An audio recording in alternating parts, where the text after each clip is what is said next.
Olá, meu nome é Kaique, eu sou plantonista de Física e eu vou resolver o exercício 33 da página 79, capítulo 10 do livro 3. Nesse exercício, ele fala assim, uma pessoa puxa um caixote com uma força F ao longo de uma rampa inclinada com 30 graus com horizontal. Ele fala que o atrito é desprezível. Ele fala que o caixote de massa M desloca-se com velocidade V constante durante um certo intervalo de tempo, ΔT. E considera as seguintes afirmações. A primeira, o trabalho realizado pela força F é igual a F vezes V vezes ΔT. Então, V seria, né, a velocidade com que o caixote se desloca e o ΔT é o intervalo de tempo.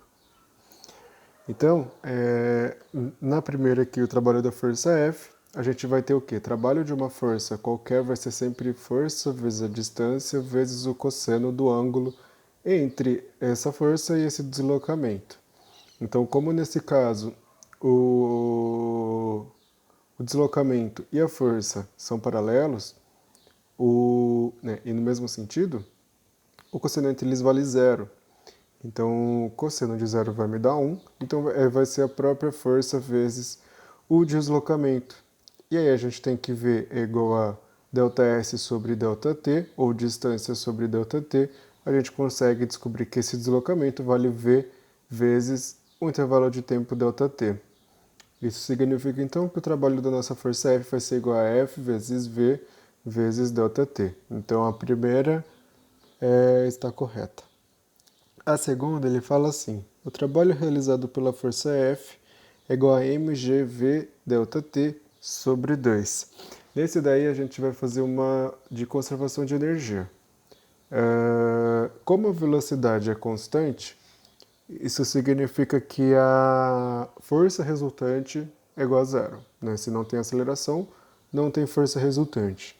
Se não tem força resultante, o trabalho total também vai ser igual a zero, né? Porque o trabalho é força vezes a distância, né? O trabalho total então seria da força resultante vezes a distância.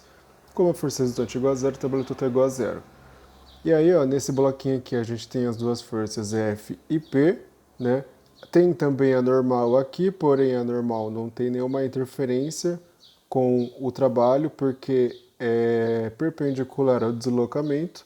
Então a força F e a força P é quem vai interferir no trabalho. Então, como o trabalho total é igual a zero, o trabalho da força F mais o trabalho da força peso, se tivesse outra força mais o trabalho dessa força, tudo isso tem que ser igual a zero. Né? Isso daqui nos dá que o trabalho da força F é igual a menos o trabalho da força peso. Então, ó, vamos ver aqui calcular agora o trabalho da força peso. Bom, o trabalho de uma força, no caso agora é peso, vai ser peso vezes a distância vezes o cosseno do ângulo entre eles, do peso e esse deslocamento. O deslocamento a gente já sabe que vale V vezes ΔT, tá aqui. E o cosseno desse ângulo aqui agora a gente precisa descobrir. Então, ó, aqui vai estar o deslocamento, né, porque ele se desloca nesse sentido, e aqui está o peso. Esse ângulo é o ângulo alfa que eu quero descobrir. E aí é muito simples, porque se eu traçar aqui, né, uma paralela a essa base, eu vou ter que esse ângulo aqui vale o mesmo que esse. Então aqui vai ser o quê? 90 mais o 30 desse daqui. Então vai me dar 120. Calculando o cosseno de 120 vai dar menos meio, e também substituindo o peso por mg, né, aqui. Então vai ficar ó, mg, que é o P, vezes o V vezes ΔT, que é o D, que é o deslocamento, e vezes o menos 1 sobre 2, que é o cosseno de 120. Então o trabalho da força peso é igual a menos mgv ΔT sobre 2. Como o trabalho da força F é igual ao negativo, né, do trabalho da força peso, é só tirar o menos e vai ficar mgv ΔT sobre 2. Então a 2 também está certo.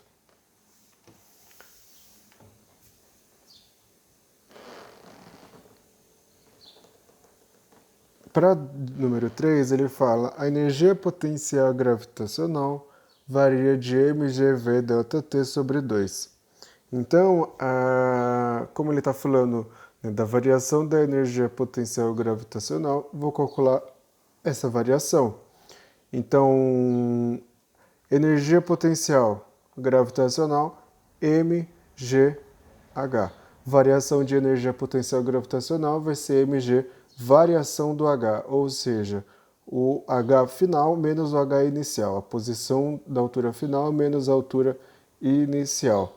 Então vamos pensar que o caixote começa aqui, termina aqui. Então, pensando, esse daqui seria o H1 e aqui o H2. Então, essa altura desse triângulo vai ser o próprio H2. E aí a gente vai ter uma variação de energia potencial gravitacional igual a mgh2, onde H2 vale, na verdade, esse tamanho aqui, ó, essa altura.